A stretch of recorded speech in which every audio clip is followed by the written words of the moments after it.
Today we begin a series on the notorious Charles Manson. To start, we'll discuss his chaotic childhood and his mother, whom he loved, but the love wasn't quite reciprocated. We'll look at his entry into a life of petty crime that saw him incarcerated often, his travels from state to state, and his brief stint working as a pimp. I'm Mike. I'm Ian. And I'm Dave. If you thought your childhood was bad, stick around. Tonight's episode will leave you feeling much better about those beatings your parents gave you. Come on, they loved you. This is Necronomipod. I love the world I live in, too, just like Regan loves the world he lives in. You love the world you live in. Most assuredly, it's me. You love all the pain that you've caused people, all the anguish you've caused. I don't know pain. I don't know pain. I have no depth of pain. I have no depth of suffering. I don't know ridicule. I don't know all the bad things. I haven't been punished by you all my life since I was 10 years old. I've been in every reform school you got across the country. And used to lay down and have to get my ass whipped till I couldn't walk. Tell me about some pain. And that's our fault. That's all No, those people no do. fault. Make strong, good pain. Understand pain. Not bad. Pain's not bad. It's good. It teaches you things. Well, we're 4 years into this thing, and we're finally covering the last major, popular, well-known topic. Yeah, Yeah. I think this is the last. You consider this a big major one? Yeah. I suppose so. It doesn't get talked about, at least from what I had seen, like in as much as like the Dahmers or the Bundys and stuff, as, you know, the Jonestowns type. But I feel like this is a pretty mainstream one. It's a different kind of category, too. He's not, doesn't really fit the mold of, you know, not an actual serial killer. He gets lumped in sometimes, but it's kind of a different story. It's like cult meets true crime. Yeah. And I don't even know if you would necessarily consider him a very successful cult leader at all. They weren't living high on the hog. No. I don't know all that much. Like, everyone knows the basic outline of the story, but all the ins and outs, I don't really know. Clearly, I don't. I think there's a solid case to be made that he's not the most dangerous man in America, and he's not this, you know, the Antichrist, this reincarnation of the devil that's here to take your kids from you. And like, look, that's how it was presented. That's how he presented himself, right? Like, he kind of got into that gimmick. At least with interviews I'd seen like later in his life. Oh, him talking all crazy and stuff. Like, I feel like he embraced that persona. The old swastika tattoo on his forehead, right? Yeah, that was wild. Yeah, because that's how it was. We'll see. That's how it ends up getting portrayed in the media with the trial and stuff. Is, look at this guy. You know, he can take your kids and make them into these mindless. A little bit of sensationalism going on. Yeah. Well, I think there's a solid argument to be made that he was just like a petty thief, petty criminal that stumbled his way into a scene of people doing acid, things like that. And That were very open to suggestion, perhaps. Yeah, and he was just really charismatic. Like you said, from his interviews, you see him and he's really, he's very charismatic. Yeah. You pay attention to what he's saying. Did you guys enjoy your time off? Do anything fun? Yeah. You got snipped. How your nuts? They're doing all right. Excellent. I believe we discussed that, though. Yeah. I know. It's my follow-up. Oh, the month Yeah, I want to see how that went. post-op. Pretty much back to normal. Yeah, I think a lot of people are probably worried about your testicles and just wanted to know. You had that BBC going for a little while. Black and blue cock. For real. Vacation was good. A nice break from everything. Yeah. It's nice to have a break. It's been like 3.5 weeks since we recorded, I think. Yeah. Not counting the little beer show we did with our friends. It was fun. Something different. Yeah, sit around, talk beer. Of course. Drink beer, talk beer. Okay. Could do that for a living. All right, let's dive in. Kathleen Maddox was born January 11th, 1919 in Moorhead, Kentucky to Nancy and Charles Maddox. Moorhead. Yes, please. Wouldn't it be funny if the Woodcocks were from Moorhead? These are the Woodcocks from Moorhead. Nancy was an extremely strict religious woman to the point of if a woman showed her ankle, it was sinful. I agree. Charles worked long hours on a railroad, and by the time he got home, he was too tired to argue with Nancy. He just kind of went with the flow. She was very religious to the point where, at least according to Charles Manson, religious to the point where if George showed sympathy to Kathleen about anything, it was considered sinful, like almost on the verge of incestuous feelings, sinful. Oh, boy. Sounds like a lovely home. Well, stories like this in the past we've discussed that start out like this always had a happy ending, so I'm sure this is going to be no different. I think most stories we do cover have happy endings on the show.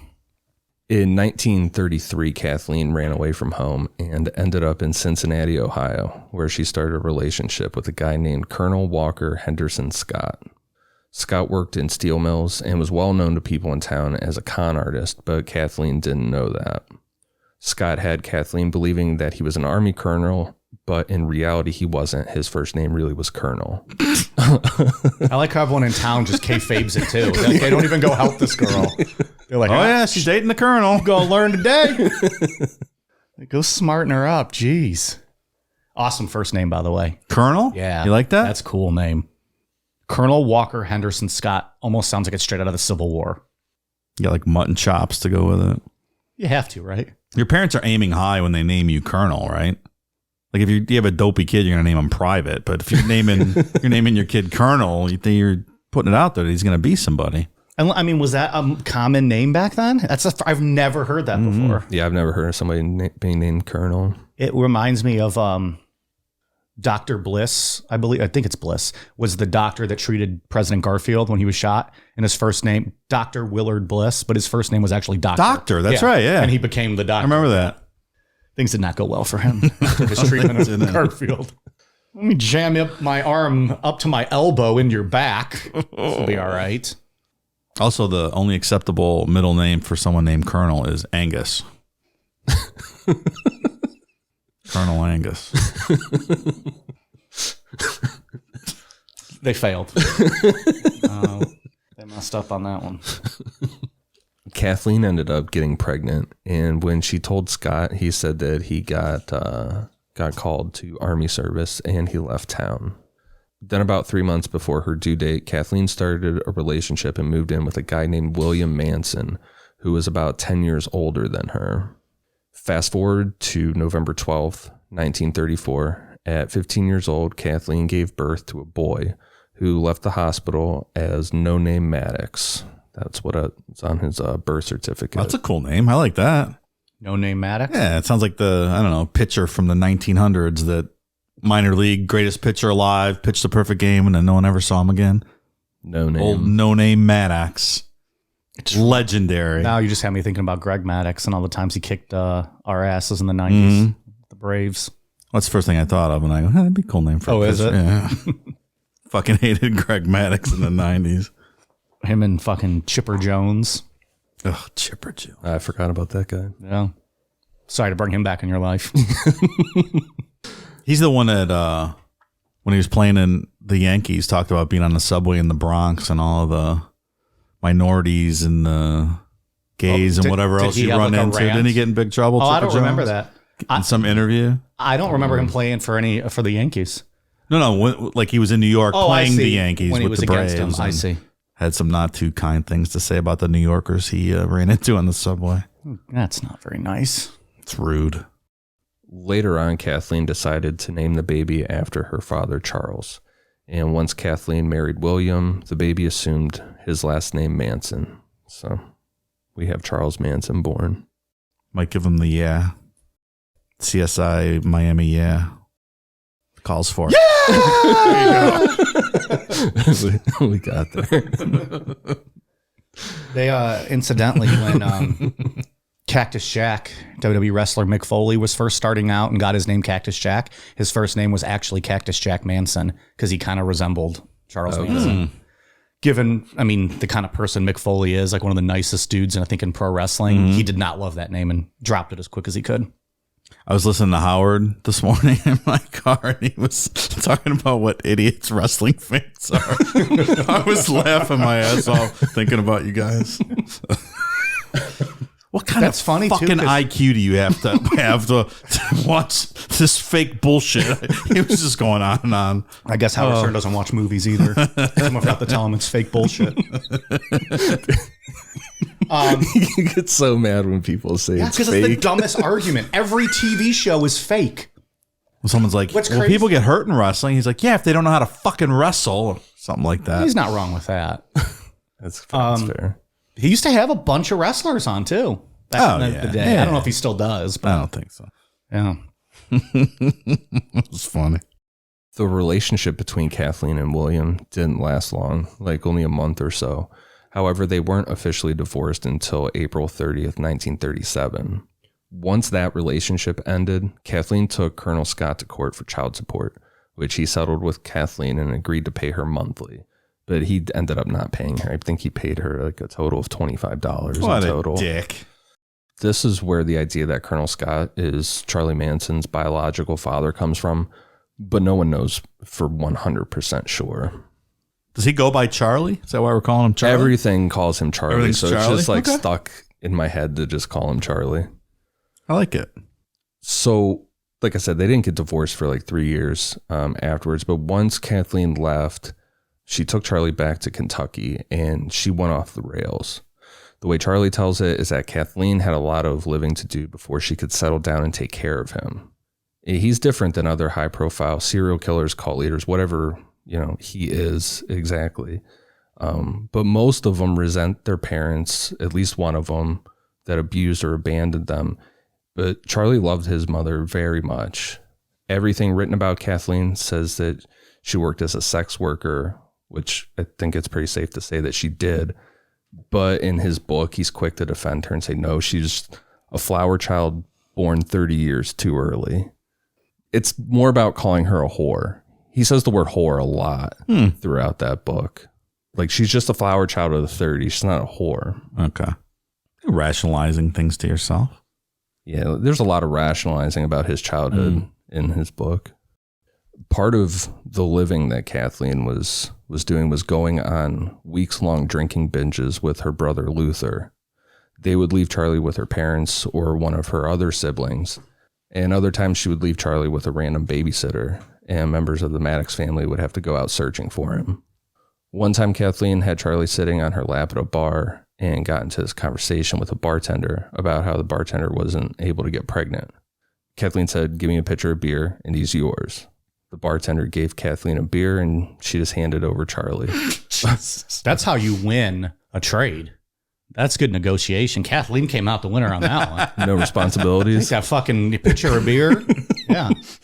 Your life just got 10 times easier. Go be a flower child. According to members of the Maddox family, it took about 2 weeks for them to track down the bartender and get Charlie back. Oh, I hope they gave her a pitcher of beer in return, because that's not very Deal's fair. a deal. Yeah. No takes backsies. Right. Also, that might give you self-esteem issues later in life when your mom traded you for a beer. He thinks it's hilarious, or at least how he writes about it. It's hilarious. It's all a big adventure. The stuff with his mom. Yeah. It's all right. She was just wild. She had, like he said, she had some living to do. Yeah. Hope it wasn't like Bud Light, though. It definitely was something like Bud Light, something super Well, cheap. if it's Diet Miller, that's fine. That's acceptable then. Bud Light is grotesque. I look down upon anyone that drinks it regularly. If you're going to drink that, you might as well just drink like Milwaukee's Best or Busch Light. Like if you're going to slum it, slum it. Bush. Natty Light, Keystone Light. Keystone. You're naming all the winners, buddy. I know. I wonder if the bartender was super thrown off when she just handed over the baby. Like if the But she bartender didn't like decline. No, She's but like, if, fuck yeah. but if she thought it was just a joke and She's like, oh, here's your picture. And she's like, no, fuck, here's my baby. Please. By the way, he needs changed. That is a poopy diaper. You think the bartender was sitting around 30 years later watching the news and whew, dodged the bullet on that one. No, I like to think she's still working at that bar. Like had the TV on in the corner. Wiping the That counter was down, my like, boy for 2 weeks. Bought him for a beer. on August 1st, 1939, one of Kathleen and Luther's binges led them to Charleston, West Virginia, where they were short on money, so they decided to rob a gas station. Kathleen hit the gas attendant in the head with a glass Coke bottle, and Luther started to grab the money. They did not do a good job of concealing their identities during this. There's people that saw them, and they got arrested pretty quick. And they were both sentenced to 5 to 10 years in Moundsville State Prison. Did you guys see online that thing with The Rock going back to the gas station where he used to go and steal Snickers bars? Mm-hmm. And it was like he was doing like a make good. So he went back to the gas station and bought like every Snicker bar, a ton of candy, and then just had him put it up on the counter and say, anybody who comes in here looks like they need a candy bar, you just give it to them. Like, that's really nice and well done. But all you did was buy a bunch of candy. You didn't really pay them back for everything you stole. So kind of a C for effort, Mr. The Rock.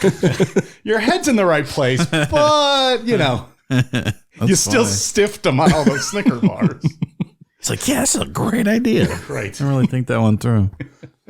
Yeah, it'd be great for whoever comes in next and is like, can I have one of these Snicker bars? Like, fuck yeah, take as many as you want. The Rock bought them. They're going to be like, no, we fucking didn't. Like, no, The Rock was here. We swear.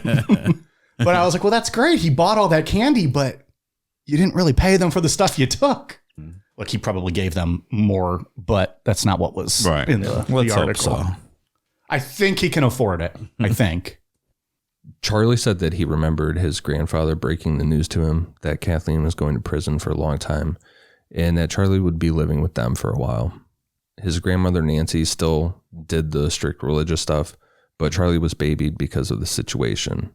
So much so that that he said that he turned into the, quote, neighborhood sissy. A little after a month of living with his grandparents, Charlie was sent to live with his Aunt Joanne and his Uncle Bill in McCutcheon, West Virginia. Right off the bat, his Uncle Bill wasn't a fan of the sissy behavior. He pretty much told Charlie, if you don't stop crying all the time and acting like a little girl, then I'm going to treat you like a little girl. So Bill sent Charlie to school in a girl's dress, which obviously resulted in him getting bullied. In 1939, West Virginia. Mm-hmm. Can't imagine that. It was great. 2023 West Virginia. I can't imagine that. Good point. And to be fair, most of Ohio, if we're going to be honest. Yes. That bullying led to Charlie getting into a bunch of fights where he successfully defended himself, which that seemed to make his Uncle Bill happy, because Charlie said that after Bill heard about the fighting at school, he never complained at him for being a sissy again. You really whooped him good, Charlie. You ain't no sissy no more. That's good. So he's a good fighter, or at least able to hold his own. Yeah, possibly. I guess. Good for him. Real quick, I think it's, with him fighting in school early on, I think it's a good time to point out that Charles Manson was a really small guy. In adulthood, he was 5'4", and at one point weighed as little as 115 pounds, but he usually weighed around 150. 5'4". It's a small man. Damn. He said real early on he learned to play the, quote, insane game, where he had to act crazy and scare people. Like, don't fuck with Charles Manson, he's crazy. Aside from the insane game, Charlie learned pretty quick to talk and hustle, talk his way around things, which we'll get into later on. His first run-in with law enforcement is kind of up for debate. Charlie told Diane Sawyer that he set his school on fire when he was 9 years old, but didn't get into any real trouble for it. In his book, he said that he was gifted a Superman hairbrush for Christmas when he was 7 years old. Charlie said that that was the only gift he was given that year, and his grandmother told him that if he brushed his hair with it all the time, he would fly like Superman. Kids in the neighborhood started picking on him. Like, you got a hairbrush, look at all the toys that we got. Charlie said that he ended up stealing as many of those toys as he could and set them all on fire. The police got involved, but nothing was done other than a slap on the wrist. I don't blame him. Kids got spunk, huh? He showed them. Helter Skelter, motherfuckers. Enjoy your Christmas. Kathleen got paroled in 1942, and when Charlie was reunited with her, he said that this was the happiest that he had ever been in his life. The next couple of years reads kind of like a Bonnie and Clyde type of adventure, where Kathleen would hustle for money and she and Charlie would travel from town to town. He talks about a story where they were at a bar and some local tough guy, like these two guys, like, two brothers that everybody was scared of in town, whatever, grabbed his mom's ass, and she cracked him with a fifth of a bottle of liquor, and then basically ran up to Charlie and was like, we got to get out of town, threw him in the car and sped off. That's like a buddy road trip adventure kind of novel. Yeah. I'd watch that movie. Be fun, right? Yeah. How, like Little Charlie and Mom or something? I could see that being kind of fun, though. If you're 8 years old, Sure. your mom's just driving you, you're not going to school. Yeah. It's better than, Yeah, just- living with your hillbilly uncle who puts you in a dress to go to school. This is Very probably true. 100 times better. Well, and just then he loved his mom, right? So he got to be with her. Yeah. Kathleen had tons of boyfriends who Charlie said were always introduced to him as uncles. Kathleen got serious with one, and he was not a fan of Charlie. This guy was only known as Lewis and pretty much told Kathleen, it's me or your kid. And not long after, Kathleen took Charlie in front of a judge and said, I can't take care of him anymore. I don't want him. So at 13 years old, Charlie became a ward of the state and was sent to Guybolt School for Boys in Indiana. Guybolt was ran by Catholic priests, and according to Charlie, it wasn't terrible there, as in sexual assault. However, there were pretty harsh beatings from a belt if you stepped out of line. Christmas time of 1947, Charlie escaped from Guybolt and slept in the woods, under bridges, and wherever else he could get shelter until he made it back to his mother. Once he got to her, Charlie was expecting her to be happy and, them go back on the road again, do all this crazy shit. But Kathleen sent him right back to Guybolt, where he was reprimanded for escaping. Goddamn, Mom. Well, Goddamn. This would be a really sad part of the movie. It would. This kind of stuff makes you feel bad for Charles Manson. It absolutely does. It's a horrific childhood. But like a lot of these scumbags that I talk about, there's always one point in the story where we feel bad for them. Mm-hmm. Usually in their youth when they're getting treated like shit or abused or cast aside. That's true. Over the next 10 months, Kathleen would visit Charlie every so often, like every couple weeks. But eventually that turned into every month. And then on one visit, Kathleen said that she got married and she stopped visiting. At that point, Charlie said, fuck it. I don't trust a single person. And he escaped Guybolt a second time and fled to Indianapolis. Charlie said that he knew to go to Indianapolis because it would be harder to get caught in the city. He really did flee to Indianapolis, but again, this sounds like an adventure of him getting there. He said that he had help from the, quote, bums, winos, and hobos hopping on trains and all kind of shit like that. That sounds fun. That is an adventure. 12 years old. Yeah. 13. Sure. That's living life, right? Yeah. Riding the rails. Hell yeah. It's an education you're not going to get in the classroom. Getting shot by that salt gun that the railroad guys carry around with them.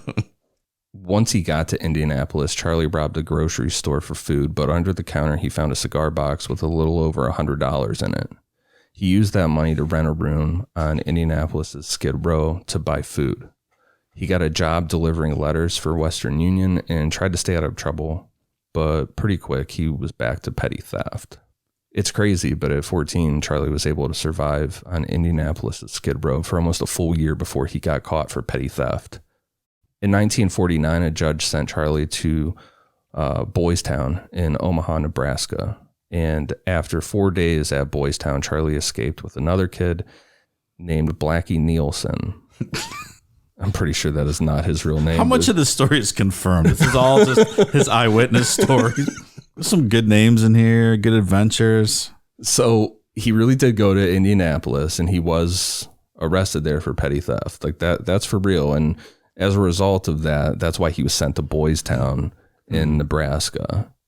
Look here, Charlie. I'm Blackie Nielsen, and we're busting out of Boys Town, see? I mean, he was at Boys Town. He did escape. I'm 90% sure that this person's name was not Blackie Nielsen. That's ridiculous. Blackie Nielsen. I love it. And I don't even know if this next part's true because according to Charlie, they stole a car, got a hold of a gun, and made it back to Peoria, Illinois, where I guess Blackie's uncle took them on as kind of like an apprentice. Blackie's uncle ran this big, like this theft business, this like ring of thieves kind of thing. And like took Charlie and Blackie in on it. All right. Story's getting good. He sure tells a good story if it's not true. That's right. 2 weeks later, Charlie got busted for robbing another store and was sent to the Indiana Boys School. And this is where things in his book and how he tells his story stop sounding like this happy-go-lucky. The Adventures of Huckleberry Finn. Yeah, it gets very dark at this point in his story. This episode is sponsored by BetterHelp. Have you ever lost a job, had a bad breakup, or simply just felt stuck in life? Ever wish life came with a user manual, much like our cars or appliances do? Wouldn't that be great? Lost your job? Turn to page 63. Just got dumped? Turn to page 32. Feeling depressed? That'll be on page 104. Unfortunately, it's not that simple. However, BetterHelp Online Therapy is basically the next best thing. So the next time you're feeling stuck, why not check them out? BetterHelp therapists are trained to help you figure out the cause of challenging emotions and learn productive coping skills, which makes therapy the closest thing to a guided tour of the complex engine called you. BetterHelp has connected over 3 million people with licensed therapists. It's convenient, secure, and accessible anywhere, all done online. Therapy can have many benefits, be it learning new coping skills, self-empowerment, dealing with trauma, or even having a clearer mind. Look, everyone deserves to feel their best, and BetterHelp makes it easier to get started. They're the world's largest therapy service and offer all the benefits of in-person therapy, but are more convenient, accessible, and more affordable. After filling out a brief questionnaire, you'll be matched with a therapist, and from there, if things aren't clicking, you can easily switch to a new therapist whenever you'd like. It couldn't be simpler. No waiting rooms, no traffic, no endless searching for the right therapist. So get unstuck with BetterHelp. Learn more and save 10% off your first month at betterhelp.com/necro. Again, that's BetterHelp, HELP.com/necro. So this next part, for context, for the silage part of it, when Charlie got to the Indiana boys' school, he was given a work assignment in the dairy area. Right when he got there, this place started to become extremely abusive. But I included this quote because it's just sums up what this place was for him. Charles Manson wrote, quote, After that, Fields himself, Fields being a guard, started playing games with me like I was some joint punk available to anyone. On numerous occasions, depending on his mood, he would tell me, quote, pull your pants down, Manson. I want to see if you've been getting fucked. The first time I thought he was kidding, and I walked right on by him, but he grabbed me and yanked my pants down around my ankles and made me bend over while he looked at my ass. He always did this in the presence of several other inmates. To add insult, he would pick up a handful of raw silage from the dairy floor, spit tobacco juice on it, and shove it up my ass. I got him lubed, he'd tell his pets, so fuck him if you get a chance. The tobacco juice and silage burned, and I got an infection from it, but the humiliation was worse. Yeah, Fields was a real beauty. He really knew how to care for the wards of the state and earn his state paycheck. I worked in the dairy for 5 months, and every day was some kind of unimaginable experience. Yikes. There's like certain things when we talk about them, like Unit 731, some of that stuff that just hit hard. Yeah, it hits different than some of the things that we talk about. And he's 14 at this time, and this guard's just shoving stuff up his ass. Tobacco juice and silage off the ground. Silage is like feed, right? Like hay, but well, I was also wondering, compacted, fermented hay. Like, what does that mean? He's working the dairy. Was this like on a farm and they were milking cows and stuff? I and believe they had access to getting milk that they would then send out and distribute, probably, and something along those lines. Or was it maybe even just for them there at the facility? But that's a good point. Yeah. Make their own milk. I don't know. But if this is what happened to me at 14. I think I would spend the rest of my life not going back to jail. Yeah, he doesn't do that. No. He's not a very good criminal. He's absolutely not. And we were talking about like the credibility of his story. A lot of the stuff, like all these escapes that he makes and things like that, there's documentation for those things. There's no documentation for like Blackie Nielsen. No. Right. But like when he escapes from here and all the shit that he does going forward, there's records for that stuff. So easily provable. Do you think after that stuff was like shoved up his ass, that his ass looked even half as bad as Dave's eye does tonight? We don't have to bring it up if you don't want to get into that. Fine, I don't care. Dave's got, the best way to describe it is that Dave's right eye is giving birth. There is something going on. And for someone like me who is very weak and sensitive to any kind of eye shit, even more so than the nipples, like I look at Dave and my eyes start watering. I can tell. That's why I'm making a lot of direct eye contact with you. Like, can you even see out of that eye? Yeah. It's not easy though. Like it's swelling like up in over front there. of my eye, so it's blurry. I got a sty like a week ago, and I don't know what the fuck happened to it, but it got all infected. Yeah. Now it's just blown up, and it looks ridiculous. It literally looks like if you touched it with your finger, it would just explode. It does. Oh, like even like when you laugh and like you like kind of scrunch your face, I'm like, oh no, it's gonna jizz. It's gonna shoot across the room into his beer, like slow motion. We all just watch it. It just goes, bloop. Oh. And then you hear sounds of all three of us throwing up. I'm glad it's me, because if it was one of you guys, I'd probably be sick. I told you to buy an eye patch for the I did buy an eye patch, and I put it on, and I was having trouble reading, getting used to just the one eye. So we should make you face the wall and do your show tonight. If it was me, I would have insisted on you facing the wall. That's on you. I have never had a sty. I didn't either until this year. I don't know where I got this from. It's crazy. You said you've had one before. Yeah, they're super painful, but I've never had one get infected. Like, this or is anything. nuts. Yeah. I was at the doctor this morning, so I got some new eye drops. Jesus Christ, man. I'm still confused. Like, it looks like it's in the skin under your eye. Yeah. Like in your bags of your eyes. Yeah. So I don't understand. It must be on the eye, though, if they're giving you eye drops and cream to put on your eye. Like it's inside that. Yeah, I don't know.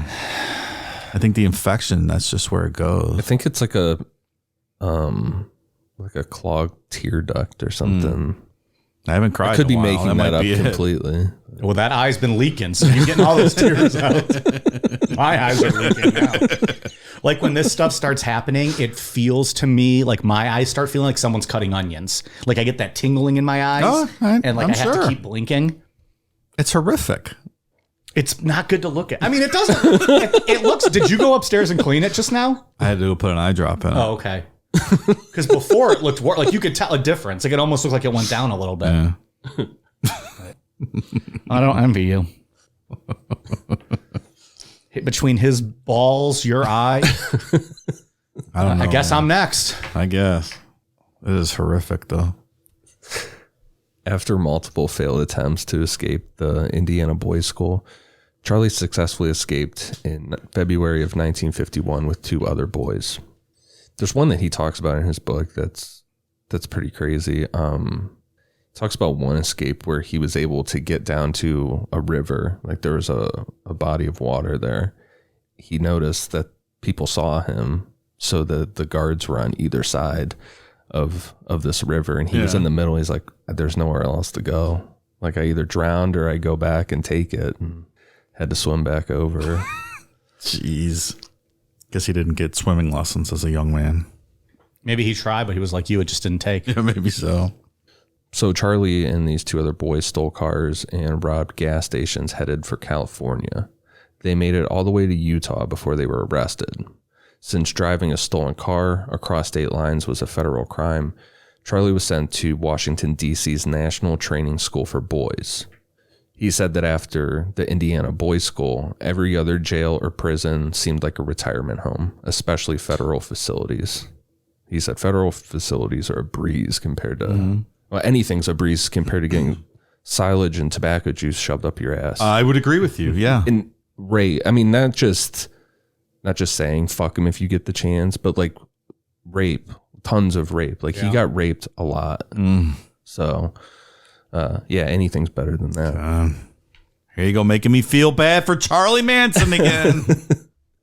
At this school, Charlie was made to take an aptitude test, which placed him at a 4th grade level and pretty much illiterate. But a psychiatrist said even though Charlie couldn't read, he was above average with an IQ of 109 and recommended that he be sent to a minimum security facility called the Natural Bridge Honor Camp. Charlie had a parole hearing set for February 1952, but in January he was caught raping a boy at knife point, so that was canceled. Student has become the master. About that rape record, Charlie said, quote, and I'm going to read this quote as he said it. So, he's got some language in here, but this is what he said. A lot of stories go around about forced sodomy and oral copulation in prisons and reform schools. There's some of it happening. I mean, out and out rape. I experienced it and I'm still ashamed to cop to it. Most of the sex is by mutual agreement. But however it comes down, those things are printed in a convict's prison record and are with him for the rest of his life. I lost a possible parole date once by getting involved with a punk. I was accused of holding a razor blade to a kid's throat while I screwed him in the ass. Truth was, this guy was an undercover queer and wanted a dick in his ass, and I didn't mind doing it to him. We both agreed that if we got caught, he could say I forced him. We got caught. He gets caught at everything. Of course he got caught. Charles Manson's book should be given to people as a way to scare you from going to jail. It's better than Scared Straight. The first half of his book is fucking terrifying. It's like it makes you never, ever want to break the law at all. You convinced me. Just the silence convinced me. That incident had Charlie transferred to the federal reformatory in Petersburg, Virginia, where he had been caught at least 3 more times either raping or having consensual sex with other students. At that point, he was moved to a maximum security facility in Chillicothe, Ohio, where Charlie did well, and he was released on good behavior to his Aunt Joanne and Uncle Bill back to McCutcheon, West Virginia. So that was shortly before his 21st birthday. So he's still got time to turn things around. Still a young man. Still a whole life ahead of him. A little bit of time left. A little bit of time. 109 IQ. God damn it. This is where he's going to do it. In January 1955, Charlie had his first relationship with a woman, Rosalie Jean Willis, which is crazy to even think about. He's just been in these reformatory, these boy things. So it's either been rape, But it's all been, anything has just been with other boys or men. Yeah. Whether it be consensual or not. She was a waitress that Charlie met at a card game in Steubenville, Ohio. Oh, Steubenville. I bet at that card game they served uncooked pizza. Of course they did. So Rosalie got pregnant and the two of them got married. 3 months into their marriage and Rosalie's pregnancy, Charlie stole a car and the two of them headed to LA. Pretty quick after arriving in Los Angeles, Charlie got arrested for driving a stolen car. And again, it was a federal crime because he drove it across state lines. I'm pretty sure it was the same car that he stole in Ohio. Should have stole a Hyundai or a Kia. Apparently those are very easy to steal and get away with. However, instead of jail time, Charlie got a lenient judge who gave him 5 years probation. Instead of reporting to his PO, Charlie skipped town back to Indianapolis, where he was arrested in March of 1956. His probation was revoked and he was sentenced to 3 years at Terminal Island in Los Angeles. Charles Manson is like the definition of like failing upwards, but like in the criminal sense. Like he just keeps getting caught and caught and caught, but then becomes like the biggest criminal that you can become, right? Like he just fell ass backwards into becoming a top tier criminal. I never thought of it that way. He's not good at being a criminal. I guess top tiers is a subjective term depending on how we're looking at it. Well, I just mean doing some absolute heinous stuff, right? Like maybe he's not a serial killer, so to speak, but like, this guy wasn't good at the little crimes and then he ends up, moving on up. Yeah, Helter Skelter, still the best-selling true crime book ever written. That makes sense, yeah. Was Jim Jones operating in Indianapolis around this time when he was there? Maybe he could have found some salvation with Jimmy instead. He'll find a different cult, Dave. You just wait. Maybe it would have been around this time somewhere. He hopped over to Brazil, South America, somewhere in this time frame. But yeah, he was getting paid to fuck that broad, right? Yeah, he was doing that for the cause. God, I forgot all about that.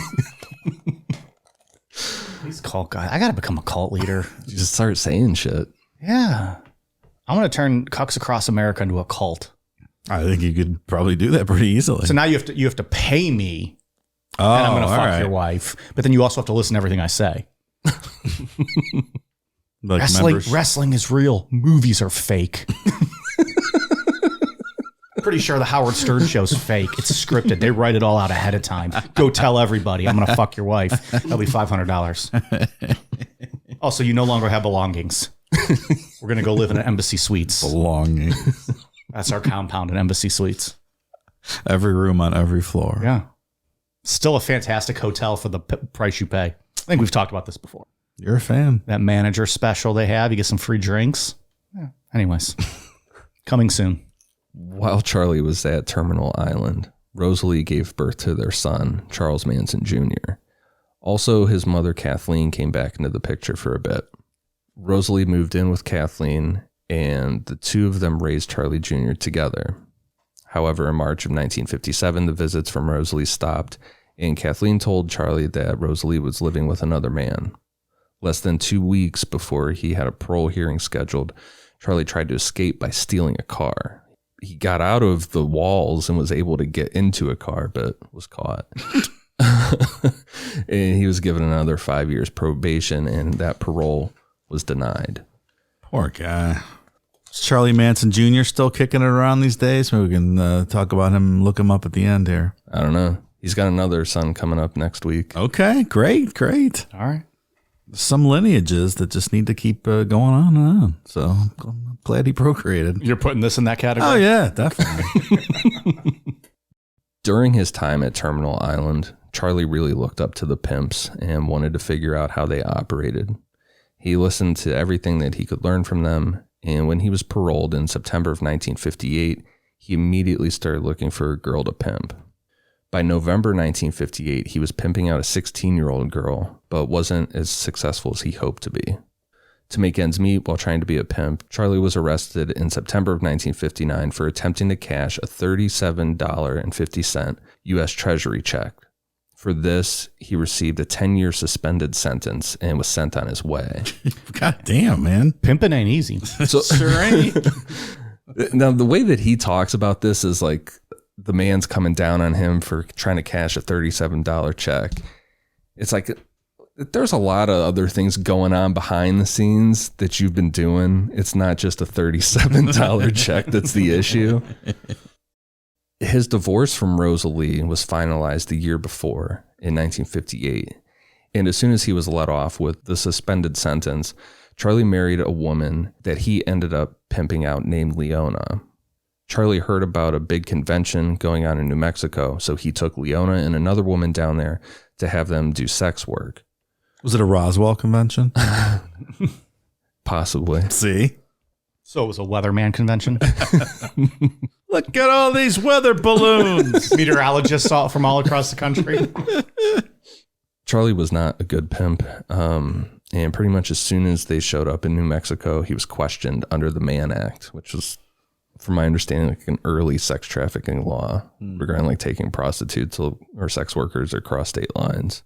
I think it was based off of like the police used to come up to you and be like, "Hey, man, are you sex trafficking?" And then you have to tell them if they ask you. And so it became the Mann Act. Genius. Yeah, well, like I don't know how they come up with these law names. It's the way it is. Like, did we really think he'd be a good pimp? Like the guy's going to stiff the girl and she's going to like, well, my pimp's going to get you. And he's looking around. Where? Oh, he's down here. He's 5'4", my pimp. Look, he's down here. He weighs 104 pounds. And also he's not been good at any illegal activity he's ever participated in. So yeah, 5'4". You just flick him away and then you just leave. So he was let go. They just questioned him, but authorities kept their eye on him, and he knew that. He knew that they weren't going to stop following him around and seeing what he was up to if they just questioned him right away. So he went down to Mexico. He talks about living on the streets of Mexico, doing a bunch of drugs. He says that he was riding bulls, that they were teaching him how to, hold the cape and do all the matador type stuff. Riding little ponies, maybe. I don't know about bulls. Right. A bull's cock is bigger than this guy at this point, right? Like he's still young. He's not even fully grown probably yet. He can be a dog race jockey or something. He said that he wanted to get some mushrooms while he was down there, and he had heard about a tribe that had access to a certain kind that he wanted. And everyone told him, like, you're crazy. You can't go there. Like, you're white, right. You're definitely an outsider. You're not going to be welcome there. Like, it's a for real tribe. The way he tells it is he showed up and tried to bargain with them, and they're like, you need to leave, and kind of like, fuck off. And he tried to trade something to them. They didn't want it. So then he had a gun that was unloaded. He didn't have any bullets in it, but he had a gun. So he was like, oh, I'll trade you this. And he pulled it out, and they're like, hey, motherfucker. and he's just like, no, look at it. Like, I'm just trying to give it to you. He gives it to the guy. The guy puts it into Charlie's stomach, pulls the trigger, but there's no bullets in it. And Charlie just smiles at the guy. And they're like, you're fucking crazy. And they just gave him his mushrooms and let him go on his way. Damn. Finally a win for him. Yeah. He's like, oh, yeah, mission accomplished. I'm pretty sure that didn't happen, but it's a sweet story. Yeah. I'm counting that. That's a real one. I'm choosing to believe that. Like some of those ghost stories we talk about or poltergeists, we're like, nah, we don't believe it, but we're choosing to because the world's a better place if that happened. Right. And this story is not going to be great, but I'm believing that one. It seems like a very Charles Manson thing to do. It certainly does. To smile when someone pulls the trigger. Don't yell or anything, just smile. Just smile, yeah. So somewhere in that whole getting the mushrooms in Mexico, Charlie went to Texas with his wife at that time, Leona. In Texas, Leona got herself arrested on a prostitution charge, and she flipped on Charlie, as she should have. He was a real piece of shit to women. Like, we've joked around about him, but his pimping stuff is really gross to read about. He's a piece of shit. Like, definitely, he's not a good person. And he was arrested, and so Charlie was arrested and sent back to LA. Once he was in Los Angeles, his suspended 10-year sentence was reversed, and Charlie was ordered to serve those 10 years. Oof. And that's the way he talks about it. It's like 10 years for a $37 check. And there's a lot of other factors at play here, not just that check. Got it. He spent the first year of that sentence fighting to appeal, which delayed him being sent to prison. He was at Los Angeles County Jail for a year. After that year, he said that he was getting sick of dealing with all those like small time crime bullshit. So he gave in and accepted his sentence. And at that point, he was sent to McNeil Island Penitentiary in Washington State. While at McNeil Island, Charlie took an honest look at himself for the first time in his life, that he wasn't this badass that he had built himself up to be in his mind, but he was just a petty thief and learned to talk his way into and out of situations. He started to look for a meaning in life and trying to get on a work program, like learning a trade. However, because of all of his bullshit throughout his incarceration, Charlie wasn't looked at for those programs. He tried looking at religion, Christianity first, but he said 90% of Christians he met were liars and thieves, almost as bad as he was. He dabbled into Scientology a bit and said that Dianetics helped him out a lot as far as recognizing his shortcomings. Shortcomings? But things clicked for Charlie when he met Alvin Creepy Karpis. Just a quick summary on this guy. He was a Depression-era gangster called Creepy for his smile. And he was the leader of the Barker Karpis gang in the 1930s. There were only 4 public enemies ever to be given the title of public enemy number 1 by the FBI. And he was the only one to be taken alive. So a very badass criminal. Yeah. By the time Charlie met Alvin, Alvin had done 30 years in prison. And for whatever reason, he would talk to Charlie and let Charlie sit with him during mealtime. Once they got closer, Charlie tried to sell Scientology to Alvin.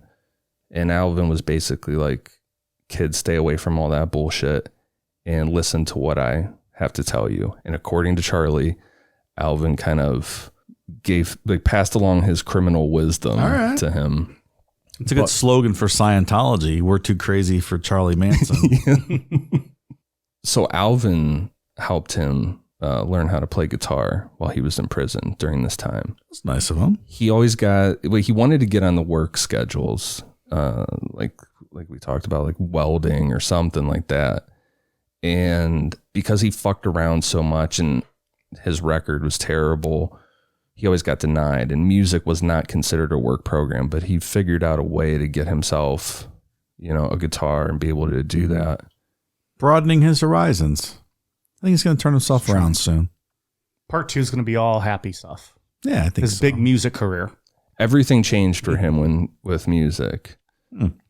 One could argue all of this is because of his music. Interesting foreshadow there. I like it. Bye. Oh, sorry. After 7 years of being at McNeil Island, Charlie was sent back to Terminal Island in June of 1966 for early release. At that point, he had spent more than half of his 32 years in prison and other institutions. The only issue this time was that Charlie didn't want to leave. He was comfortable at McNeil, and he knew how the system worked. He didn't want to be freed. Charlie asked to stay, but the guard just laughed at him and sent him on his way. About that, Charlie said, quote, "The release procedure is a simple one. A last photo for the files, an address and instructions to report within 24 hours to your parole officer. If you have money on the books, they give it to you. If the government is helping you with the funds, those funds are to be picked up at the time you check in with your PO. You get $30 until you see your PO. One of the institution vehicles takes you to public transportation and the driver says goodbye, and in some cases wishes you good luck. After that, you are on your own." Sounds great. Welcome back, pal. We missed you. And then he hangs himself in the room like Brooks did. Yeah, right. Institutionalized. That's where we'll pick back up on part 2. It's quite a foundation for old Charlie. He's lived quite the life in 32 years. Yeah. Given away for a pitcher of beer. Terrible at committing crimes. Bad at pimping. Not good at pimping. But who is? It's very difficult work, Dave. It's interesting that he wanted to stay in prison at the end of that. He was more comfortable there that, he spent more than half of his life. It's the only consistency he ever had in his life. Yeah. Maybe they should have obliged him. There could be an argument made for that. If someone asked to stay in prison, maybe we could just let him hang out. Maybe we could. Maybe there's a special section for them. Yeah, I mean, you don't want to keep them in prison if their term is up. But if someone's telling you like, hey, I'm not ready to be out, should be maybe something. Something. Alternate path. Perhaps. And how quick the release process is that he describes. That's why I put that quote in here, just because I was really surprised by, you're there for 7 years and all right, see ya. Like no halfway house. Yeah, here's $30. Be on your way. Stuff, yeah. So yeah, in part 2, we'll start getting him building the Manson family. Get to the Beach Boys. Now we're talking. You like the Beach Boys, Mike? Well, I don't know. They're okay, I guess. It's just Full House, right? That's not the first thing I think of with them, but it's certainly top 3. Yeah. I think of that and Kermit the Frog. Yeah. That might be my top 3. What's the first one I think of the song? What is it? Kokomo? So that's the first thing I think of. That's an awful song. That's just what I think Horrible. of. Yeah. That's the one with it's Kermit, Stamos, right? Or does he do that one? He does it on the Full House show. I don't know if he was actually. I don't know. I don't know about all the backstory with it. It's one of those songs though that when you hear, like, it gets stuck in my head for weeks. Like you can't get it out of your head. Maybe that's why I think about it. That's the first thing I think of because, I don't think I can name many more Beach Boys songs. A few, but not a ton. Like their album Pet Sounds is on every top 3 album list ever. Pet Sounds? Pet Sounds. And it's just top like 3 album list? Yeah. It's like sold? Consistently number 2 of the best albums ever. Brian Wilson is considered to be a genius. Genius, absolutely. Yeah. Let me see. I'm going to look up Not Pet my Sounds. thing. I don't know. I don't know what. Well, it's very much just that kind of. It's very specific genre of music. I suppose, yeah. I'm like, what am I missing here? Let me listen to this again. I just don't love it. Maybe you haven't had enough daiquiris. Pet Sounds. Wouldn't it be nice? Like some of the classics, But it's just, it's like a song you'd hear on a commercial for ice cream or something. Like it's not musical genius, in my opinion. That's the only song I know on this album just based on the title. I'm sure if I played them, I'd know more, but I don't know. All right. Specifically, we'll be talking about their drummer. Okay. How many guys are in the band? 77. Is that like a Leonard Skinner type thing? It was a lot. But they're not still around now, right? Like they're all either dead or they just kind of retired. And Well, Brian Wilson had a mental illness and stuff. He went through a lot of things. But there were those. Did he pass away? Or is I don't know. I don't think so. He's schizophrenic, right? I think he is, yeah. that's not the direction I thought this Beach Boys conversation was going to go. Somebody drowned. Did someone drown? In Kokomo? Probably. Yeah. The Beach Boys drummer plays a big part in this story. Interesting. All right. Next week. That's intriguing. Big part. Wouldn't it be nice? All right. Anything else on part one? Nothing for me. Nope. All right.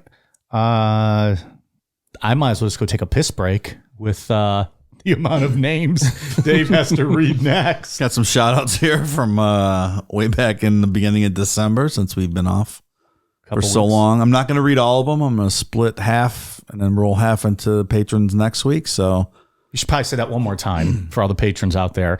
If you are a new patron over the last couple of weeks, if you don't hear your name read tonight, we will get to it next week. We promise. We're just splitting it up so that Dave doesn't have 200 names to get through tonight. that's correct. So take it over. Here we go.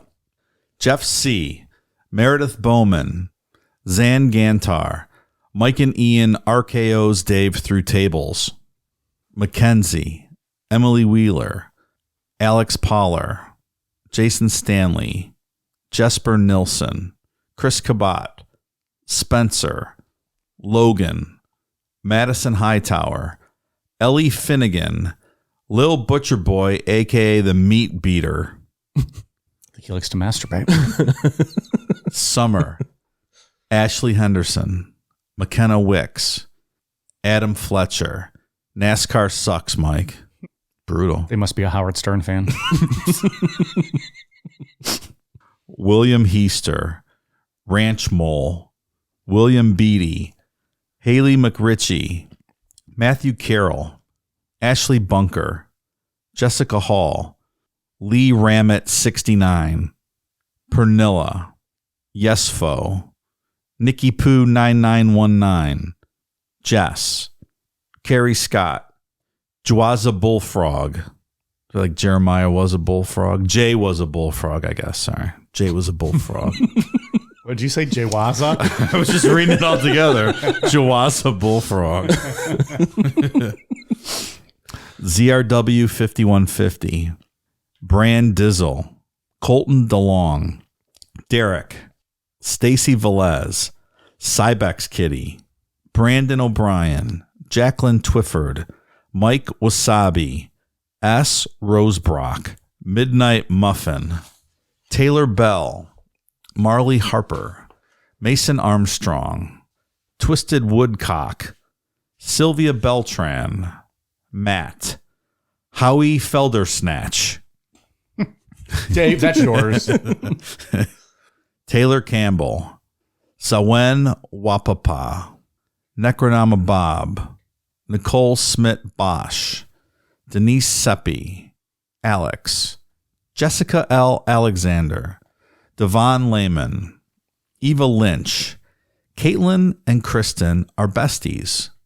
Willis Wayne, Nick Twite, The Krusty Twat Waffle, Trigun 77, Echo Ash, Arguably AFL, Sarah Butler, Sylvia Darnell, Bad Altar Boy, I've been there, pal, Sarah Dagan, Nick Kerr, Meredith Moore, Louis Benavidez, Alice McFarlane, Jeff Bertrand, Connor Mahudi, Ashy Strub, Antonio Dowell, Cheyenne Jones, Rachel Fender, Jen Gibbs, Rosie Pike, or Rosie Pick, Jacob Summers, Kaylin Wieserek, Charlotte Ashton.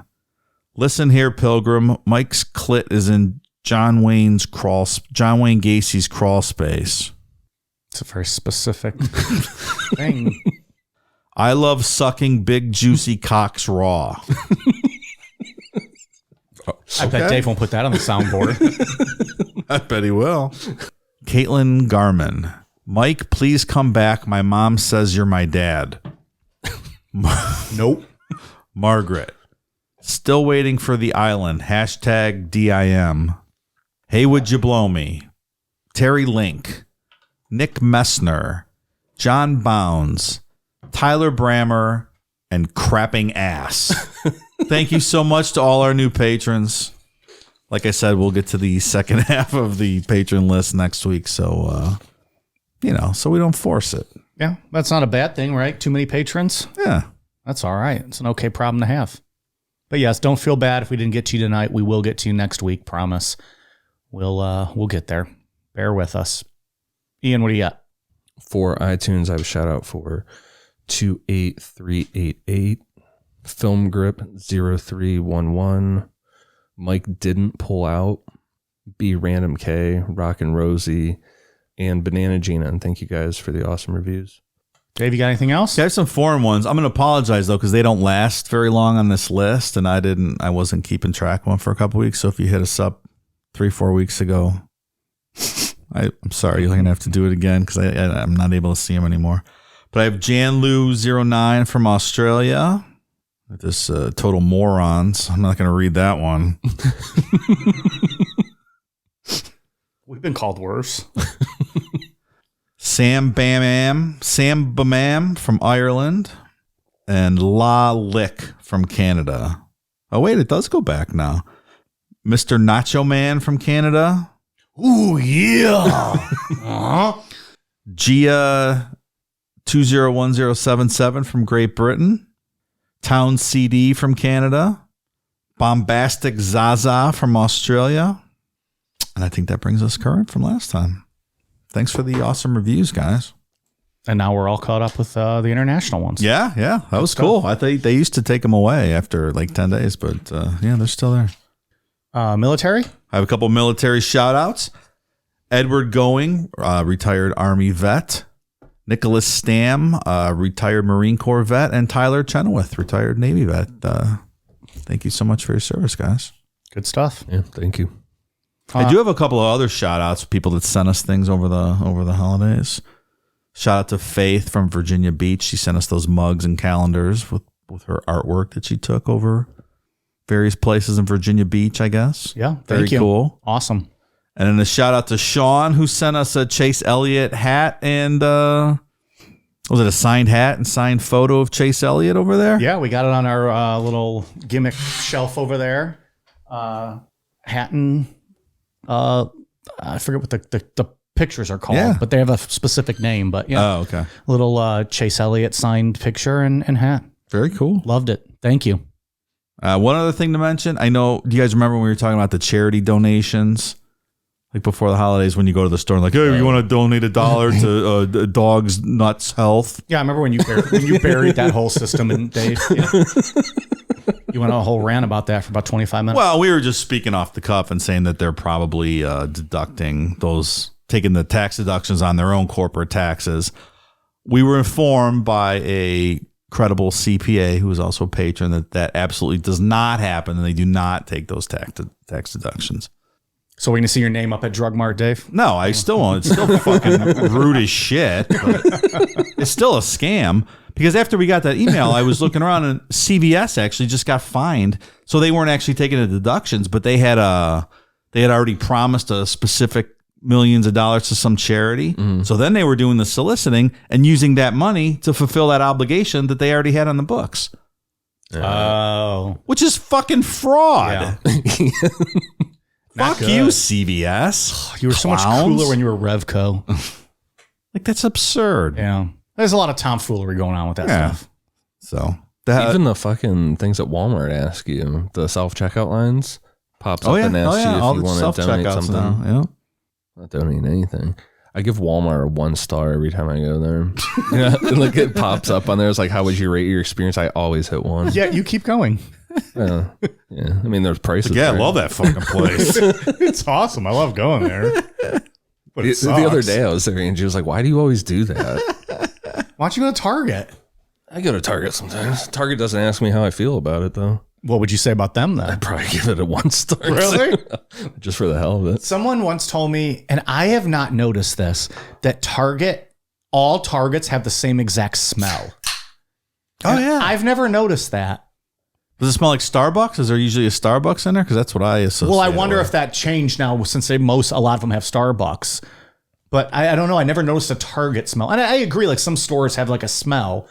I never noticed that with Target. But yeah, I think so. But again, it smells I think like it smells like coffee. Starbucks. Yeah. Like delicious Starbucks coffee. Not delicious, but Starbucks. I'm a Just Brew man, Mike. I can say that. I don't think I've ever had Starbucks coffee other than like maybe a K-cup That's that not you buy. good. It's too bitter. Yeah. But the smell of coffee is always delicious, right? Like, doesn't all coffee usually smell good? That's what I think that's what I meant more. Starbucks is like the IPA of the coffee world. People are like, it's so bitter. Oh, it's so good. Yum. I disagree. Make it more bitter for me. Yeah, I've yet to find an IPA that's been too hoppy. I will take on that challenge. So anyway, thanks to our new CPA pal. It's good for to know. setting us straight. Yeah. Oh, we don't know. Or we're pals with them now. We're going to go out to Starbucks with them. Yeah, I'm going to ask them to do our taxes this year for free. Okay, for free. Well, but if they hit the blue button, we'll make a $2 donation in their name for whatever gimmick charity we set up. Just a reminder, I believe we mentioned it back on Patreon in December, and Dave, you mentioned it at the start of the Best of show. Some changes to our $10 tier level at Patreon.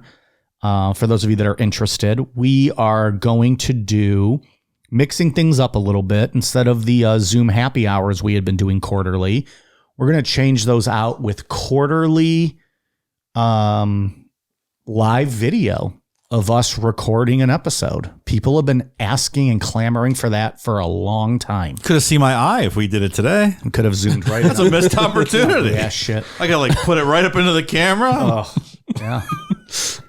So people have been asking for that for a long time. So we're going to do that quarterly. It'll probably be a bonus show, but we'll do a show. And if you're at the $10 level, you can either watch live or we'll record it and post it later so you can watch it at a later date. And the audio will be released as it typically does, on the whatever platform that episode was meant to be on. So we'll do that once a quarter. First one will probably be in March.